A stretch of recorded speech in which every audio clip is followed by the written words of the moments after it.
Hello guys, it is Wild Eye Wednesday. And before I get started on my review today, I want to thank Wild Eye for sending me these titles to review. And they really are doing well with their independent horror films. Go check out Wild Eye Releasing. I'll put their link in the description. And let's get on to our review for Wild Eye Wednesday. Hello, it is Hobbs here today, and we are doing your Wild Eye Wednesday review. And we have a film here starring Lois Wilkinson, Leslie Scoble, India Walker. Today we are reviewing Quijageist on Wild Eye Wednesdays. She will eat your soul. So let's take a look at the actual film itself here. That is the back cover there as far as features and everything. You do get some bonus commentary tracks.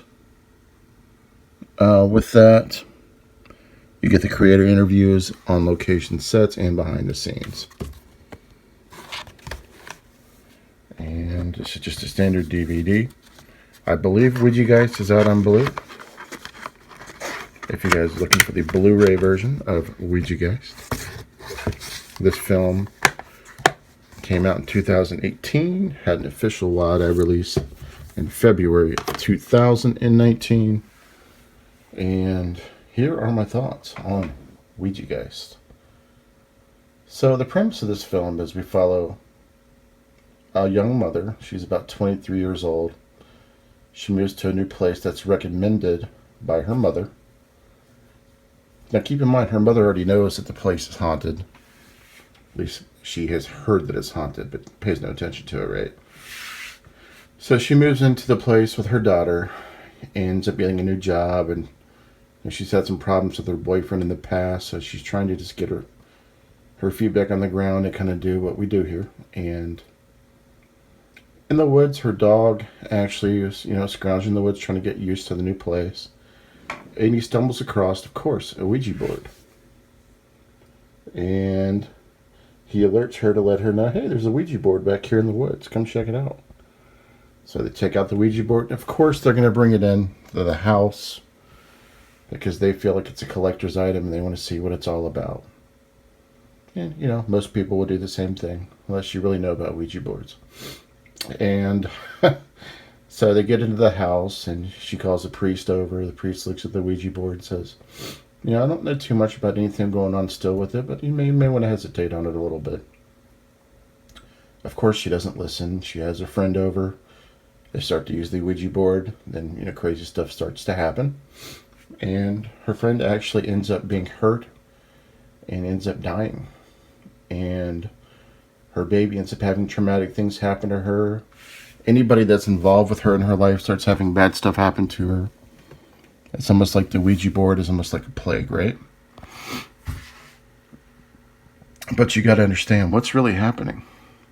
Is it the Ouija board? Or is it the character played by India Walker? So, I don't want to give too many plot holes as far as the film goes, as far as the story. Definitely just check it out for yourself. I want to go directly into my thoughts on the film as far as what my opinions are. It obviously was a low budget, but it was promoted very highly. Nobody real notable that I can think of in this particular film. They had a special effects team for this film, but I really didn't see where that was used at, because some of the scenes you probably could have used the effects with very, very cheap, inexpensive stuff you could have gotten from a Halloween store. Again, I'm not hating on anything. I'm just being honest with you. There was a heart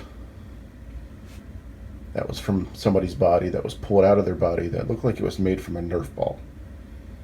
And again, I'm just being honest with you because I give honest reviews. I'm not going to beat around the bush.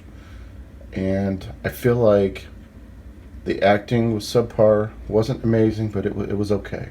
All right, it wasn't the best in the world. So, Quijageist has some problem, guys. I'm not gonna go in and say that it's the best film in the world, but I mean, you could do worse. I have seen worse. There is some really bad CGI in this film as well. and you really don't get a clear-cut answer as to what's happening on the ending of the film, which I'm not going to go into as well. But you know, if you don't like a lot of gore, if you don't like a lot of scares, if you don't like a lot of visuals, and you just want a story, and you're somebody that doesn't like to be around movies that are too scary, maybe you just want something that's just spooky but has no real visual effects, then you might want to check out Quijageist. For me personally, it definitely fell flat, and it's disappointing because I've heard so much about this, and IMDb people definitely agree as well that it just didn't quite hit the mark. But they all can't be gems, guys. But check it out if you can get it for cheap, or if you maybe get it on a trade or a box set. Quijageist. It's worth at least a one-time watch. Maybe I'll watch it again sometime and give it another chance.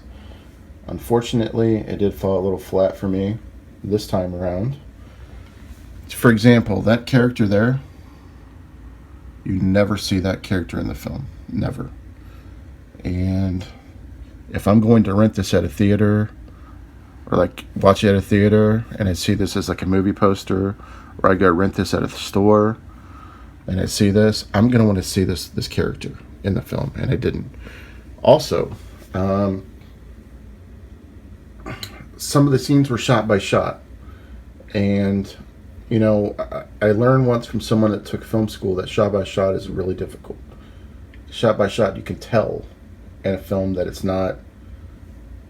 it doesn't look very good, and sometimes when it's shot by shot. But anyhow, I'm not putting it down completely. Still give it a watch. See, maybe you have a difference in opinion on it, but it just fell a little flat for me. But that is Quijageist, folks, and that is your Wild Eye Wednesday review. Go check out everybody else that's doing the Wild Eye releases this week.